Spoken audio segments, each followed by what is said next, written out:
Hello everyone, আমার রান্নাঘরে আপনাদের স্বাগতম। আজকে আমি মাংসের সাথে সয়াবিনের কষা তরকারি করে দেখাবো। খুবই সহজ এবং খুবই মজাদার হয় এই রেসিপিটি। এর জন্য আমি 100 গ্রাম সয়াবিন নিয়ে নিয়েছি। এখানে আমি ছোট বড় সয়াবিন নিয়ে নিয়েছি। আপনারা 1 সমান সয়াবিন নেবেন, হয় ছোট নেবেন না হলে বড় নেবেন, কারণ ছোট বড় দিলে ছোটটা তাড়াতাড়ি সেদ্ধ হয়ে গলে যায়। এই যে এখানে আমি গরম পানি করতে দিয়েছি, এখানে সামান্য পরিমাণ লবণ দিয়ে দিলাম, আর এখন দিয়ে দিব এই যে সয়াবিন। সয়াবিন আমি এখন 3 থেকে 4 মিনিট সেদ্ধ করে নিব। এই যে একটু নেড়ে চেড়ে দিব, দেখেন সয়াবিনগুলো ফুলে উঠছে। আর এখানে আমি নিয়ে নিয়েছি হাফ চা চামচ জিরা গুঁড়া, হাফ চা চামচ মাংসের মশলা গুঁড়া, হাফ চা চামচ গরম মশলা গুঁড়া, হাফ চা চামচ ধনিয়া গুঁড়া, 1 চা চামচ মরিচ গুঁড়া, 1 চা চামচ হলুদ গুঁড়া। এই তো এই সমস্ত গুঁড়া মশলা দিয়ে তৈরি করে নিব মজাদার সয়াবিনের তরকারি। এই যে দেখেন আমার সয়াবিনগুলো আমি চুলাটা অফ করে দিয়েছি, সেদ্ধ হয়ে গেছে। এই যে আমি তুলে নিচ্ছি, কত বড় বড় হয়ে গেছে দেখেন। এই যে আমি পানিটা ছেঁকে তুলে নিব। বেশি ছোটগুলো সেদ্ধ হয়ে গেছে, এই যে গলে গেছে। আপনারা অবশ্যই এক সাইজে সয়াবিন নেবেন। এই যে এখন আমি সয়াবিন থেকে যে চিপে চিপে এই যে দেখেন একদম চিপে পানিগুলো ফেলে দিব। সয়াবিনে কোনো রকম পানি থাকা যাবে না। এই যে আমি দেখেন সয়াবিনগুলো চিপে নিয়েছি, এটা গলবে না।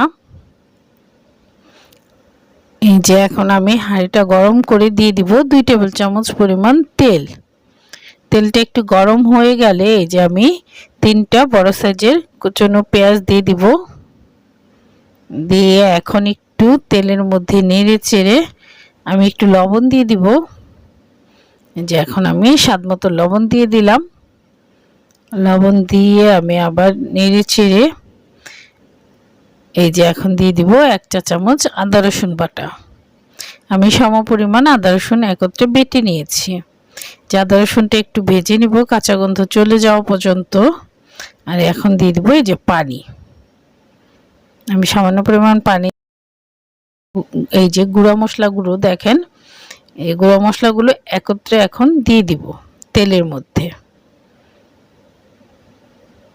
এই যে এখন ভালোভাবে নেড়ে চেড়ে মশলাগুলো ঢেকে রেখে দিব কষে আসা পর্যন্ত। এই যে দেখেন মশলাটা কষানো হয়ে গেছে। এখন আমি দিয়ে দিব এই যে একটা বড় সাইজের টমেটো আমি এখানে বেটে রেখেছি, দেখেন এই যে দিয়ে দিলাম বেটে রাখা টমেটো।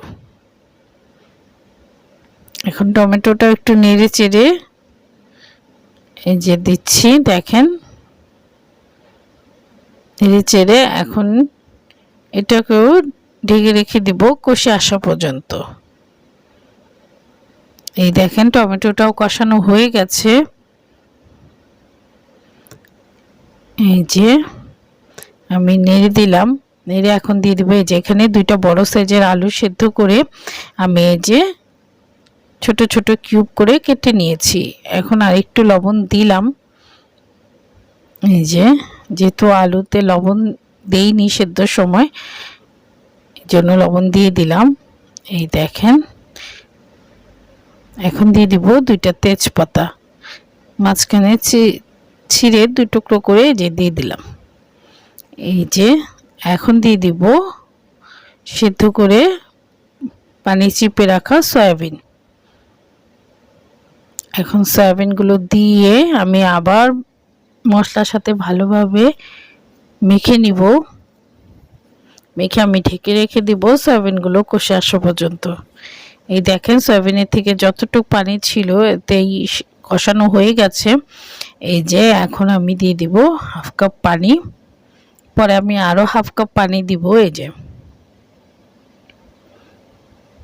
দিয়ে আমি নেড়ে চেড়ে, যেহেতু আমি কষা করছি ঝোল থাকবে না সেহেতু 1 কাপ দিলাম। আপনারা যদি একটু ঝোল রাখতে চান এখানে আমি আরেকটু লবণ দিয়ে দিলাম, আমার লাগবে। আপনারা আপনাদের স্বাদ মতো লবণ দিবেন।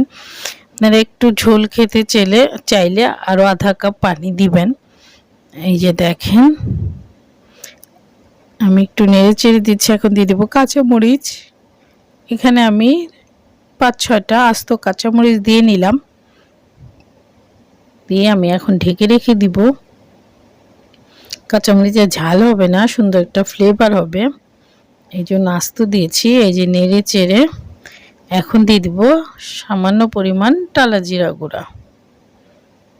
এই যে দেখেন আমি খুবই সামান্য পরিমাণ টালা জিরা গুঁড়া দিয়ে নিলাম। এখন এটাকে নেড়ে চেড়ে ঢেকে রেখে দিব কম আঁচে আরও কিছুক্ষণের জন্য। এই দেখেন তৈরি হয়ে গেল আমার সয়াবিনের কষা তরকারি।